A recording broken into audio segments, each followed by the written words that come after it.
Okay my dear students, तो इस chemistry की चलती हुई धारा में अगला पड़ाव, और ये पड़ाव बहुत इंटरेस्टिंग है। तो हम लोग तमाम सारे क्वेश्चंस कर चुके हैं और अब इसमें जो molar mass of atom, molar mass of molecule, molar mass यानी फार्मूला मास ऑफ आयंस, इसकी बात कर चुके हैं और उससे रिलेटेड तमाम क्वेश्चंस भी हम कर चुके हैं। ठीक है, तो जरा एक सवाल मैं तुम्हें पूछना चाहता हूं बेटा, फिर उसके बाद आज के टॉपिक पे चलते हैं। अगर मैं ये कहूं 1 ग्राम O, 1 ग्राम O2, 1 ग्राम O3, तो आप जरा इसे करिए और ये बताइए इसमें सबसे ज्यादा ऑक्सीजन एटम्स किस में होंगे। मैंने क्या कहा, इन तीनों में सबसे ज्यादा ऑक्सीजन एटम्स किस में होंगे। ठीक है, पहला है 1 ग्राम O, दूसरा है 1 ग्राम O2, तीसरा है 1 ग्राम O3। ठीक है, हमें निकालना क्या है, नंबर ऑफ ऑक्सीजन एटम्स। ठीक है, चलिए तो निकालना शुरू करते हैं। आपको पहले वीडियो पॉज करना है और क्वेश्चन करना है और उसके बाद सॉल्यूशन देखना है। ठीक है, देखिए हमें पता है कि number of moles of atom निकालने के लिए हमारे पास दो रास्ते। पहला, मास अगर दिया है तो मोलर मास ऑफ एटम से डिवाइड करते हैं, एक ये मोल्स निकालने का तरीका, और अगला इसी में जोड़ देते हैं नंबर ऑफ एटम्स, तो एवोगैड्रो नंबर से डिवाइड कर देते हैं। ये रिलेशन है। और हमारा सवाल क्या है, हमारा प्रश्न ये है बेटा आपसे कि find out the number of oxygen atoms in these 3 given informations. तो नंबर ऑफ ऑक्सीजन एटम्स निकालना है। मास हमें पता है, जरा बताइए इस केस में, मैं पहले इसको लिख देता हूं, नंबर ऑफ ऑक्सीजन एटम हमें निकालना है बेटा। मास ऑफ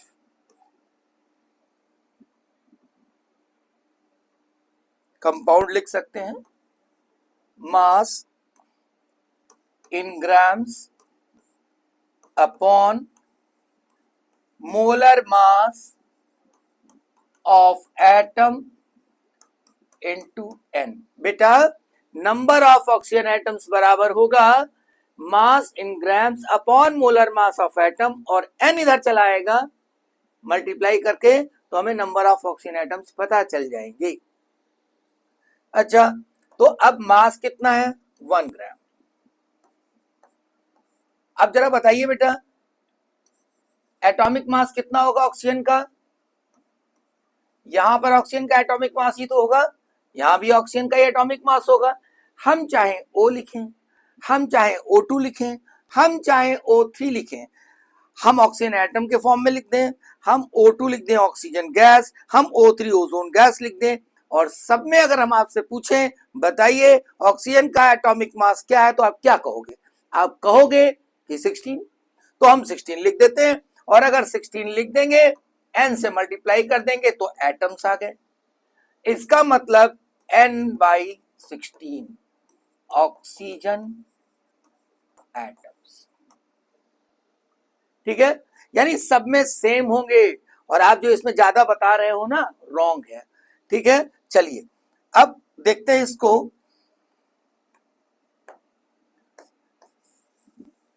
हो सकता है आप इसको किसी दूसरी तरीके से करना चाहें, जैसे कि अगर मैं इसे लिखूं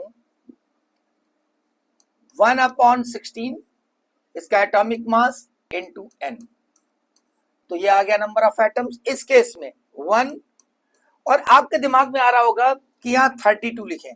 ठीक है, लिख दीजिए 32 लिखेंगे और n से मल्टीप्लाई करेंगे तो ये क्या आया, जब मास को हमने मोलर मास ऑफ मॉलिक्यूल से डिवाइड किया तो ये क्या आया बेटा, ये आया नंबर ऑफ मॉलिक्यूल्स, ये आया मॉलिक्यूल्स। और एक मॉलिक्यूल में कितने एटम है, 2 एटम, यानी 2 से मल्टीप्लाई कर दें तो क्या आ जाएगा, 2/32 n ऑक्सीजन एटम्स। देखिए वही आया कि नहीं आया, n/16। इसे करिए, अगर मान लीजिए आप ऐसे करना चाहते हैं इसके O3 48, तो ये क्या आया, this is the moles of molecule, ये क्या आया बेटा, मोल्स ऑफ मॉलिक्यूल। और अगर इसे n से मल्टीप्लाई कर दें तो मॉलिक्यूल्स आया। और एक मॉलिक्यूल में कितने एटम है, 3 एटम है, तो हम 3 से मल्टीप्लाई करेंगे तो क्या आ जाएगा, 3/48 n, कितना आ गया, 1/16 n ऑक्सीजन एटम्स। यानी बोथ ऑफ द केसेस आप चाहे जैसे करें सेम ही आएगा। तो ये बहुत इंपॉर्टेंट है, जल्दबाजी में इसमें गलती होती है, तो इसको आप अच्छे से समझ लीजिए। अच्छा एक बात बताइए, ये क्लोरीन है, यहां पर लिखा रहता है 35.5 और यहां 70, ठीक है। तो ये सोचने की जरूरत है कि अभी तक हमने पढ़ा सोडियम, तो सोडियम का atomic mass 23, potassium 39, helium 4, carbon 12, यानी हम इंटीजर्स की बात कर रहे हैं। और यहां पर क्या आ रहा है, 35.5। तो ये डिस्मल कहां से आया, बस आज इसी की बात करते हैं, आज डिस्मल की बात करते हैं। क्योंकि जो क्लोरीन होता है इसके हमारे पास 2 आइसोटोप है, chlorine 35, chlorine 37। These are isotopes of chlorine. ये क्लोरीन के आइसोटोप्स हैं। तो यहां पर लिखा है 35, यहां पर लिखा है 37, ठीक है। तो ये 35.5 कहां से आया या ये कैसे चेंज हो सकता है, इसकी बात हमें करनी है। आइए देखते हैं।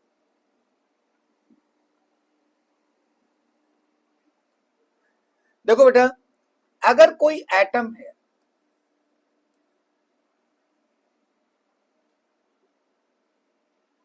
उसका एटॉमिक मास A1 है,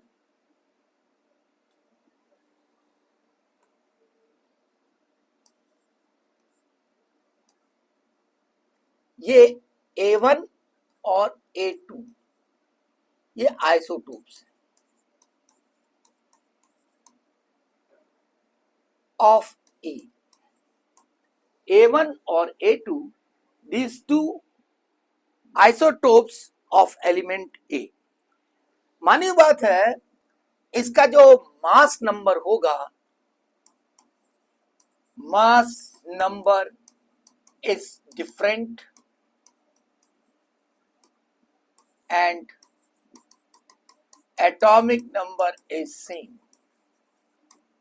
बेटा अगर मैं ये कहूं इसका एटॉमिक मास x1 और इसका x2, एटॉमिक नंबर y, इसका भी y। क्या ये बात समझ में आ रही? यानी बेटा ये जो है ये क्या है, relative atomic mass, this is relative atomic mass. यानी हम बात कर रहे हैं आइसोटोप्स की, और ए के 2 आइसोटोप हैं, एक A1 और एक A2। A1 का एटॉमिक मास x1 और A2 का एटॉमिक मास x2, यानी रिलेटिव एटॉमिक मास। अब होता क्या है कि जब हम एटमॉस्फेयर की बात करते हैं, नॉर्मली बात करते हैं, तो उसमें क्या होगा, मिक्सचर मिलता है, mixture of A1 and A2।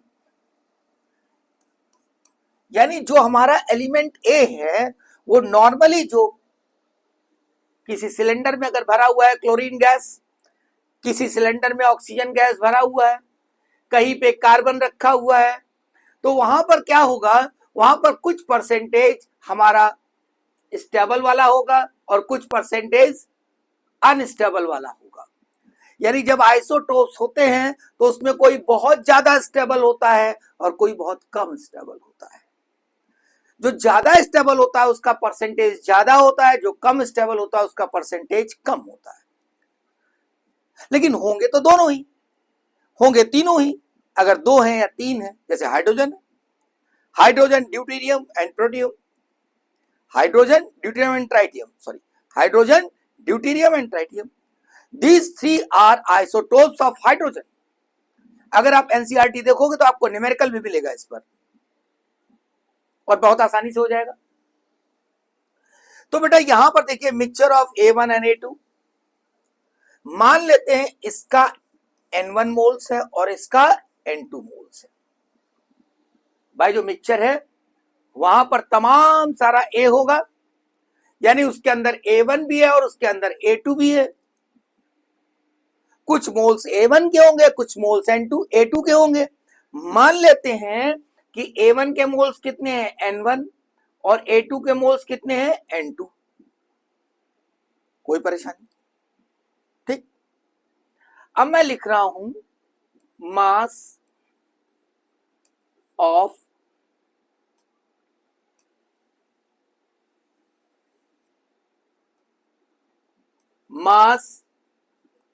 Of A1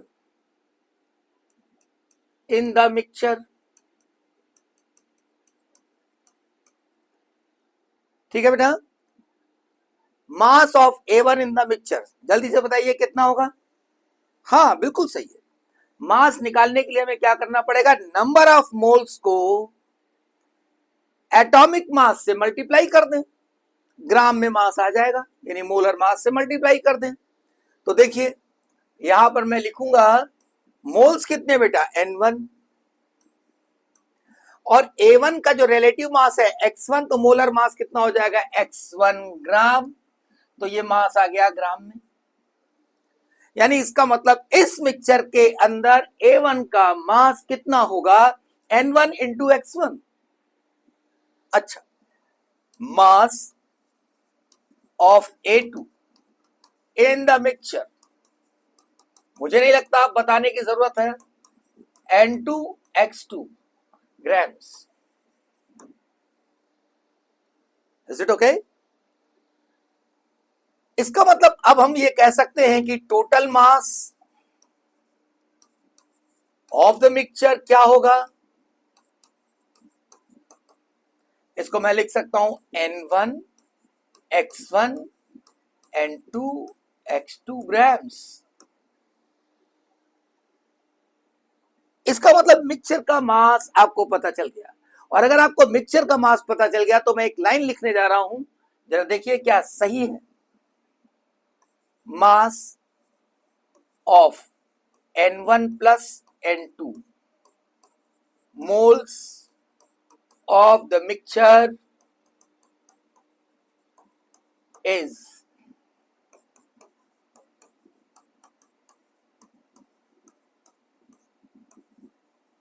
जरा इसको देखिए ध्यान से, क्या ये सही लिखा है? Mass of N1 plus N2 moles of the mixture is N1 X1 plus N2 X2। सही लिखा ना, दोनों को ऐड कर दिया, जो ऐड किया वो टोटल मास हो गया। अच्छा, तो अगर मैं निकालना चाहूं 1 मोल का मास कितना, 1 mole of the mixture,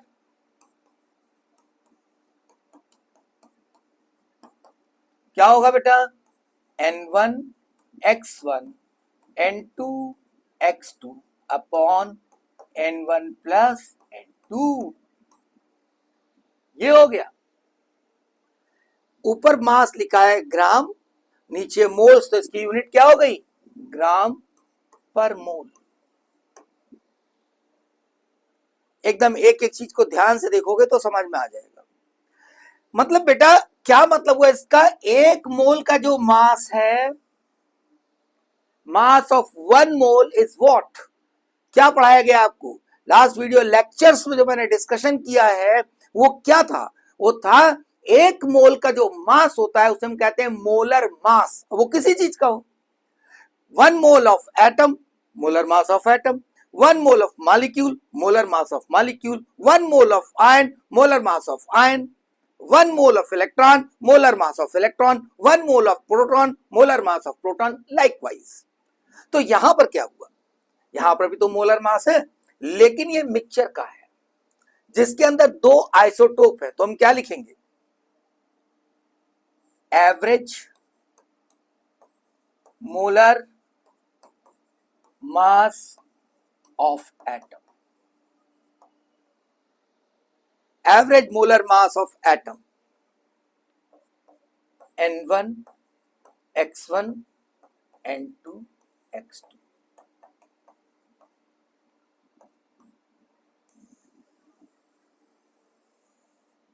gram per mole.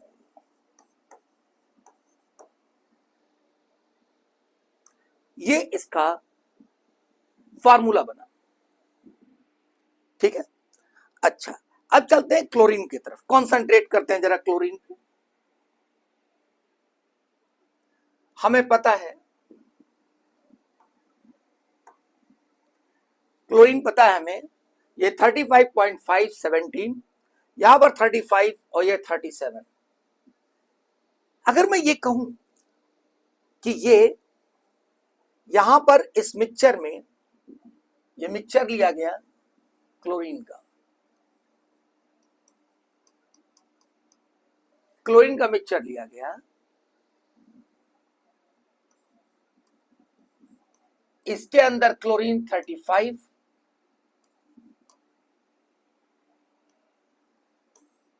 N1 moles, chlorine 37, N2 moles. तो इसका एवरेज एटॉमिक मास हम क्या लिख सकते हैं? हम लिख सकते हैं 35 into N1, 35 into N1, 37 into N2 upon N1 plus N2। देखिए ध्यान से, लिख सकते हैं ना। अब ये एवरेज एटॉमिक मास हमको दे रखा है कितना? 35.5।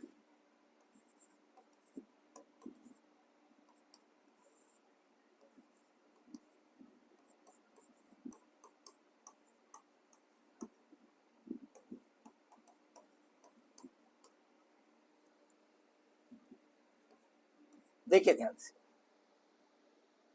आइए थोड़ा कैलकुलेशन करते हैं, थोड़ा कैलकुलेशन पे हाथ साफ किए जाए।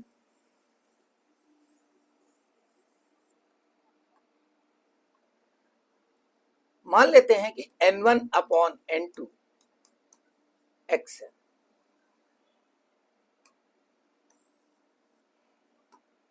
N है, ये रेशियो हो गया N1 अपॉन N2, यानी क्लोरीन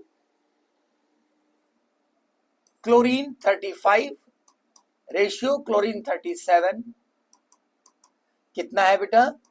N1 N2। तो हम क्या लिख सकते हैं? इसको N लिख सकते हैं। अच्छा, अब अगर मैं यहां पर चाहूं तो लिख सकता हूं N1 बराबर N N2 लिख सकता हूं। देखो N1 बराबर N N2, और यहां पे रख दिया जाए जरा इसको, देखिए 35.5 N1 की जगह रख दें 35,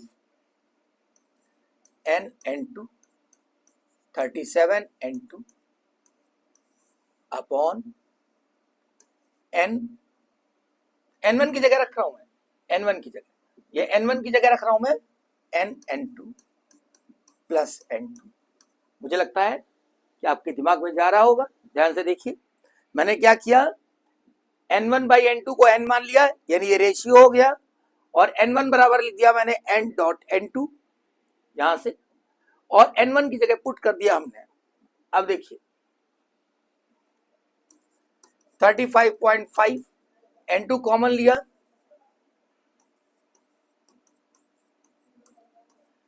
लिया, ये बाहर आया, नीचे भी कॉमन ले लिया, ये कट गया, यानी आ गया 35n plus 37 upon n plus 1। इधर चलते हैं, इसको cross multiplication, 35.5 n plus 1, 35n plus 37, कोई परेशानी? 35.5n plus 35.5, 35n plus 37,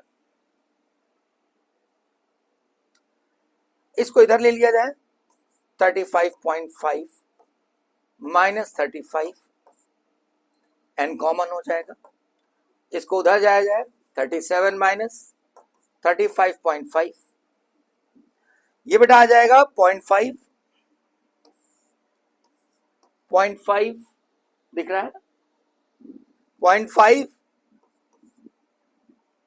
n is equal to, अब देखिए 35.5 कितना हो जाएगा, 1.5, चेक कर लीजिए 1.5, तो n इज इक्वल टू कितना हो जाएगा बेटा,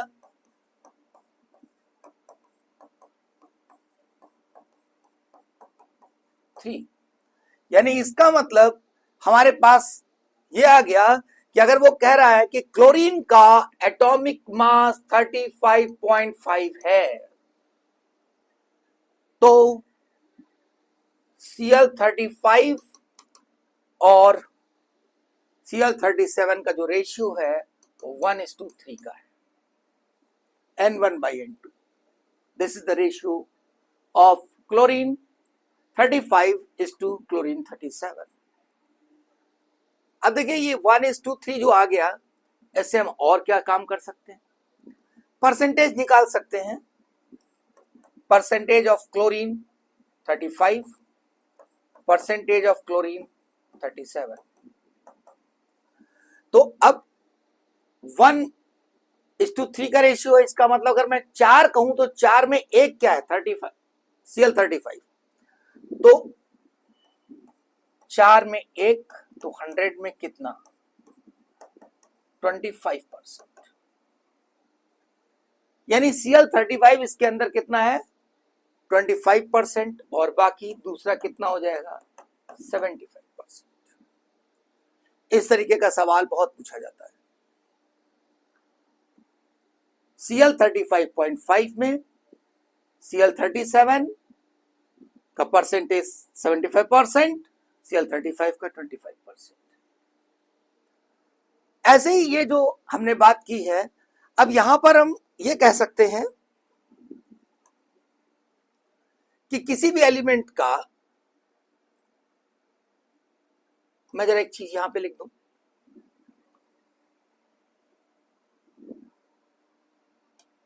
देखिए किसी भी एलिमेंट का,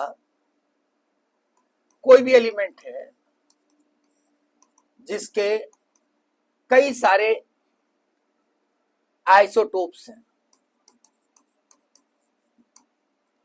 E1, E2, E3 आइसोटोप्स हैं, जिसका बेटा atomic mass A1, A2, A3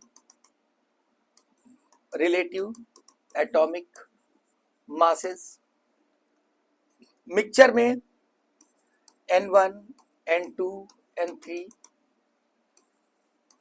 moles in the mixture।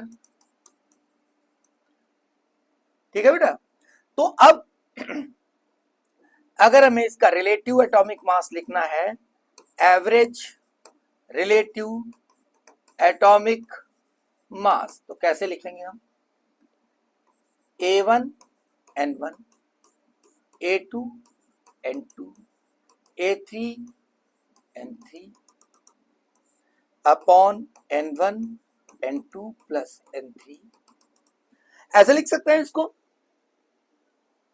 अब कोई भी हो, अब हाइड्रोजन के अगर 3 आपके पास हैं, आप इसमें यूज कर दीजिए उसको, 3 आइसोटोप्स है, आप वैल्यूज को यूज कर दीजिए।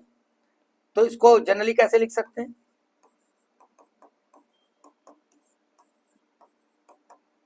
This is average atomic mass, final formula. ये ऑप्शन में लिखा हुआ मिल सकता है आपको। तो दिमाग में चलना चाहिए कि हम कोई चीज कर रहे हैं तो क्यों कर रहे हैं, क्यों निकाल रहे हैं, ये बहुत इंपॉर्टेंट बात है। अब देखिए, जैसे हमने बात की एटॉमिक मास की, वैसे होता है मोलर मास, मॉलिक्यूलर मास। और इसका बेहतरीन एग्जांपल देखिए, मोलर मास ऑफ एयर। अब ये जो मोलर मास ऑफ एयर है, हम लोग खुल के यूज करते हैं कैलकुलेशंस में, पढ़ाई में, उसकी बात कर रहे हैं। यानी हम जो है, जहां पर हमें जरूरत पड़ती है मोलर मास ऑफ एयर की, हम यूज कर देते हैं। तो क्या एयर कोई प्योर सब्सटेंस है? नहीं, मिक्सचर है। ठीक है, तो एयर के अंदर क्या क्या चीजें हैं? बहुत सारी चीजें हैं, लेकिन हम यहां पर खास चीजों को लिखेंगे। Oxygen, nitrogen, argon and carbon dioxide, इनका मिक्सचर है। ठीक है, अब हमें पता है कि ऑक्सीजन का मोलर मास 32 ग्राम, मोलर मास लिख रहा हूं मैं। नाइट्रोजन का कितना होगा? 28 ग्राम। आर्गन क्या है? मोनो एटॉमिक है, 40 ग्राम, मोनो एटॉमिक इनर्ट गैस है। कार्बन डाइऑक्साइड, इट इज 44 ग्राम। अब मैं इसको और करेक्ट करके लिखूं तो मैं लिख सकता हूं ग्राम पर मोल, ग्राम पर मोल, ग्राम पर मोल, ग्राम पर मोल। यानी मैंने ये क्या लिखा है? ये मैंने लिखा मोलर मासेस ऑफ सब्सटेंस। अब मैंने यहां पे क्यों लिखा मोलर मास ऑफ सब्सटेंस? हमने क्यों नहीं लिख दिया मोलर मास ऑफ एटम? क्यों नहीं लिख दिया मोलर मास ऑफ मॉलिक्यूल? इसलिए नहीं लिख दिया, यहां पे मोलर मास मॉलिक्यूल है, यहां पे मोलर मास ऑफ मॉलिक्यूल है, यहां मोलर मास ऑफ मॉलिक्यूल है, लेकिन यहां पर मोलर मास ऑफ एटम। ये दिमाग में ये सब चीजें रखनी पड़ेंगी कि कितना फाइन एनालिसिस, जितना फाइन एनालिसिस से समझोगे उतना अच्छे से क्लियर होगा और कंफ्यूजन नहीं होगा। अब जनरली आप क्या जानते हैं? आप जनरली जानते हैं कि ऑक्सीजन होता है 21%,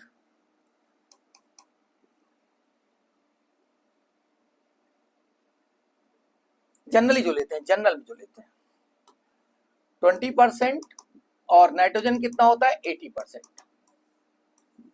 एयर की बात कर रहा हूं मैं,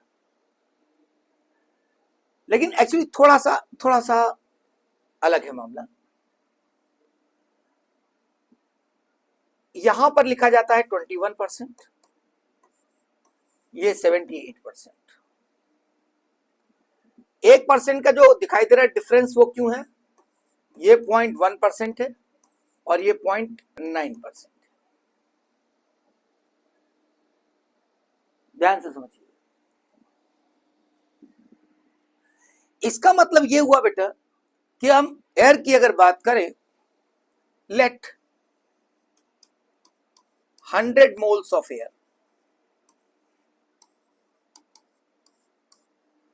अगर हम 100 मोल्स एयर के मान लें तो इसका मतलब यहां पर कितना होगा? 21 मोल्स, 78 मोल्स, 0.1 मोल, 0.9 मोल, ऐसा हुआ। इनको आप ऐड करोगे तो यू विल गेट 100 मोल्स। तो अगर मैं ये कहूं कि 100 मोल्स एयर लिया गया है, अगर 100 मोल्स एयर लिया गया है, ध्यान रहे, अभी मैं आगे करता हूं। 100 मोल्स एयर अगर लिया गया है तो क्या होगा? उसके अंदर 21 मोल्स क्या होगा? Oxygen gas. 78 मोल्स क्या होगा? Nitrogen gas.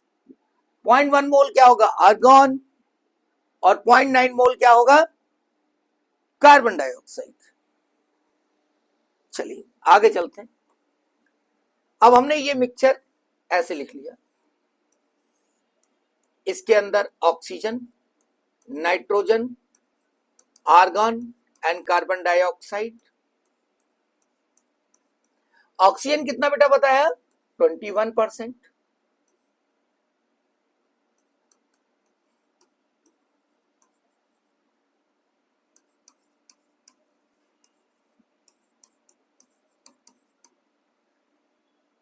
It is 78%, 78 moles.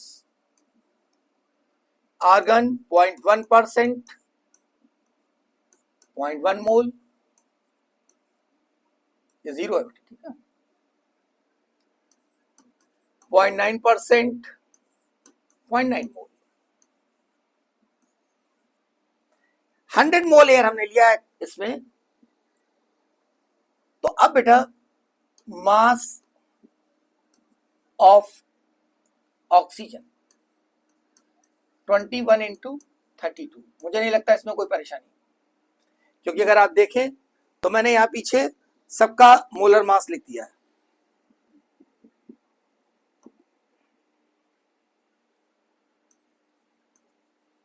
Mass of nitrogen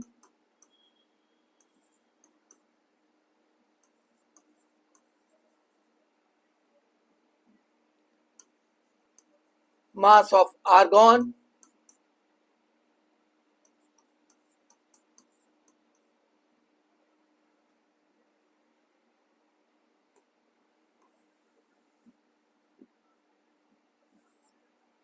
उसी सीक्वेंस में लिखते हैं 0.1 into 40। Mass of carbon dioxide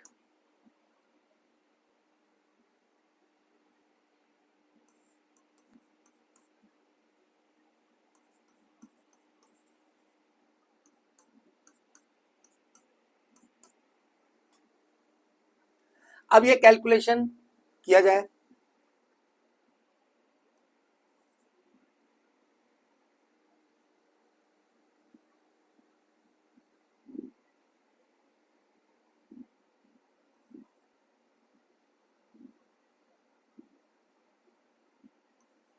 एक बार इसको क्रॉस चेक कर लो।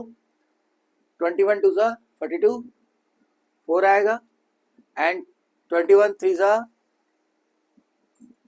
63, 63 एंड 4 यानी 672 ग्राम्स।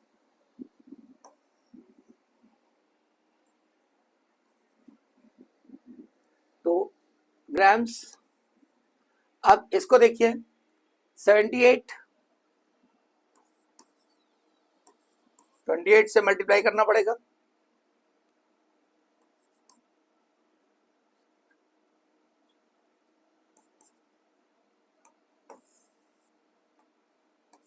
एट 8 जा 64, 6 आएगा, 8 7 जा 56।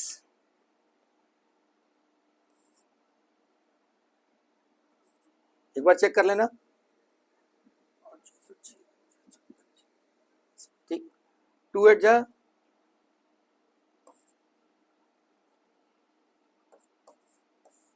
4, 8, 2 1 8 4।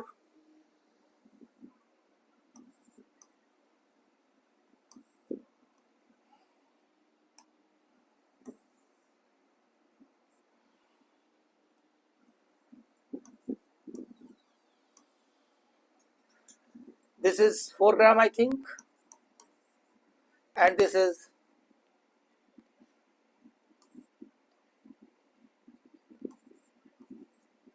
39.6 grams। चलिए इनको ऐड कर लेते हैं। तो 2 1 84,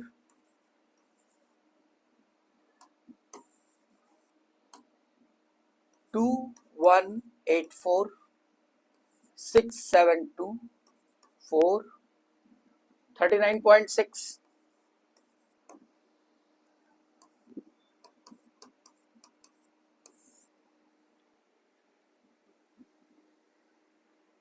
ऐड किया जाए इसको 0.6,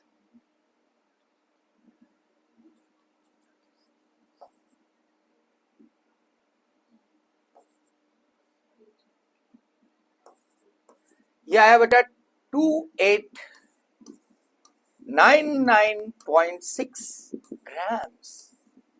अब देखिए आपको पता है कि ये कितने मोल्स का आया बेटा, 100 मोल्स का। जरा बताइए मैंने क्या लिखा, ध्यान से सुनिएगा, मैंने क्या लिखा, 2899.6 ग्राम्स अपॉन 100 मोल्स, यानी इसका मतलब 100 मोल्स एयर अगर लिया गया तो उसका ये मास आ रहा है, तो एक मोल का मास क्या होगा, यही तो होगा ना, यानी इसका मतलब ग्राम पर मोल। इससे पता चलता है बेटा जो आंसर आएगा 28.996 gram per mole, it is nothing, it is the molar mass of air. इसका मतलब यह हुआ कि जो मोलर मास ऑफ एयर है, it is nothing, it is average molar mass because it is mixture. अब अगर ये बात समझ में आ गई तो तेजी से देख लीजिए, एकदम कोई भी मिक्सचर आप ले लीजिए, मान लीजिए गैस ए ली और गैस बी ली, इसका मोलर मास Ma, इसके मोल्स N1, इसका मोलर मास Mb, इसका मोलर मास मोल्स इसके N2, तो बेटा क्या हो जाएगा Ma इंटू N1, ये क्या हो जाएगा, इसको A मान लेते हैं, इसको B लिख देते हैं, ये क्या हुआ मास ऑफ A, ये क्या हुआ मास ऑफ B, ये हुआ total mass upon Na Nb, ये क्या हुआ टोटल मोल्स, तो ये क्या आ गया, दिस इज एवरेज मोलर मास, बिल्कुल वैसा ही है जैसा एवरेज एटॉमिक मास। यानी एवरेज मोलर मास को हम क्या लिख सकते हैं, MINI, this is average molar mass of mixture. मुझे लगता है आपको समझ में आ गया होगा, और ये बहुत इंपॉर्टेंट टॉपिक है, बहुत इंपॉर्टेंट टॉपिक है। अगर आपने अच्छे से कर लिया है तो अब देखिए, आपने अभी कमेंट किया नहीं किया, नहीं किया, यस करिए, कमेंट करिए, नीचे कमेंट करिए और लाइक करिए, और एसकेवी चैनल पे बने रहिए। That's all.